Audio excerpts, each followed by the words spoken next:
latest edition of Championship Rounds. I'm John Morgan, and this week the UFC is in Abu Dhabi for one of the most anticipated fight cards of the year. The action starts earlier than normal on Saturday at UFC 280, and there's a phenomenal main event between Charles Oliveira and Islam Makhachev. But the co-main event is where the real heat has subsided in the build-up, with champ Aljamain Sterling taking on former title holder TJ Dillashaw. Here's what they had to say in the days leading up to their title fight. I'm training the right way, and that I'm the best in the weight class, right? Like I said, if I'm in this sport, I'll be fighting. I haven't fought anyone under the top 5 since 2014. You know, I'm up top. I already believe I'm the greatest bantamweight in history. You know, I mean, I'm holding all the records. Going to continue to run my reign. But yeah, I think it'll obviously cement that, but I already believe that, you know? I mean, name a guy that's got a better resume right now. Ultimately, people just forget. People forget when you're not out there competing. I haven't competed very much in the last 3.5 years, right? Came back, blew my knee out my last fight, so I haven't got to be very active.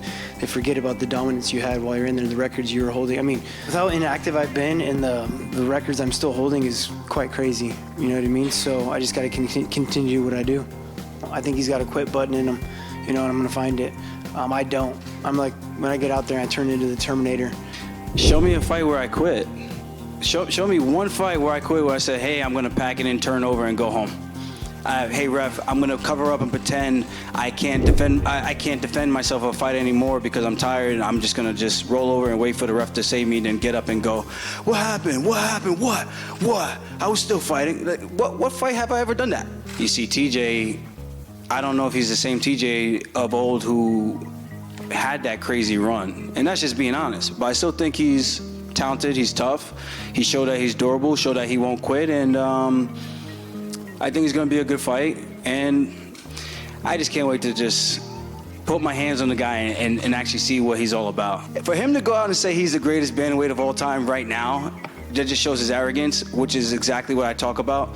And I can't wait to just bring him a little bit of humble pie. So for me to go out there and take out a guy like TJ, I think that puts me up there with the conversation. I mean, he's great. Don't get me wrong. Like, I've been impressed with it because he's not a scary fighter. You don't have to go out there and be like, all right, man, I got to be on my toes. I don't want to be this guy's highlight real knockout, right? Like, I mean, I think his stand-up's been, you know, pretty lackluster. He's an arm puncher, doesn't set things. He looks scared on his feet. You know what I mean?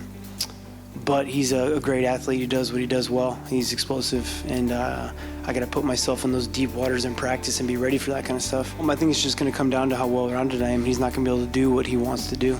I'm excited, man. Great opportunity to fight a guy who's been a mainstay in the division, who's done a ton of work, beat a lot of people up. It just all depends. Not every fight's going to be a barn burner, so I just got to go out there, do my job, handle my business, and then go from there. I'm not looking past TJ right now. I need to get past this guy.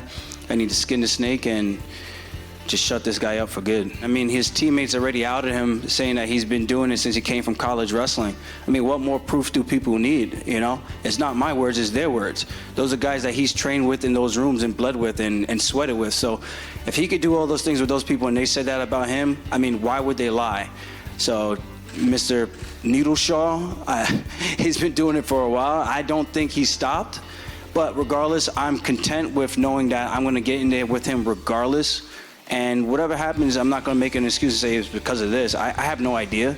I'm going to fight him regardless, though. Hopefully he's not, and we get a fair fight. And if he is and I beat him, it's even that much better for me.